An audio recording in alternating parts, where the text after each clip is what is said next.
Camiyi yaptıran Murtazaoğlu İbrahim Bey. Bunlar esasen Roşki'dirler.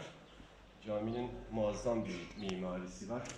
Şu gördüğün ışık alması içindir yapının. Bir ışık yeri açmışlar orada. Mezarları da bu taraftadır. Tabii süslemeler var, nişler var. Girişlerde.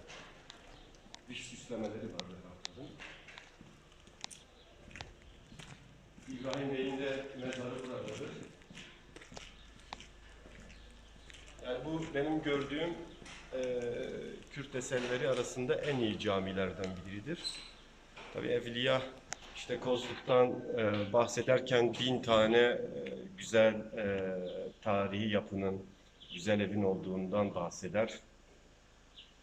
Ama maalesef bu tür yapılardan geriye çok nadir eserler kalmış. Kale zaten tamamen yıkılmış. Birkaç dış duvar dışında bir şey kalmamış halde. Bu camimiz de böyle.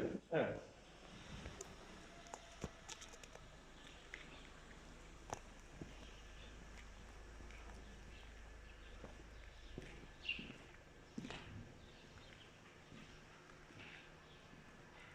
Burada Evliya'nın seyahatnamesinde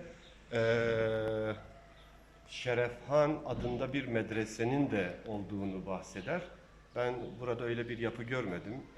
Muhtemelen yıkılmıştır. 500 yıllık bir cami de var. Maalesef onun restorasyon adı altında inanılmaz derecede yapıyı mahvetmişler. Sözüm ona işte tırnak içerisinde restorasyon. Onun dışında ben medreseyi görmedim. İşte Evliya bahsediyor. Şerefhan adında bir medresesi var. 1000'den fazla evi var. Mamur bir kenttir diye. İşte o kentten günümüze maalesef diğer Kürt şehirlerinde olduğu gibi inanılmaz bir talan var. İnanılmaz bir bakımsızlık var. Böyle kısaca. Evet.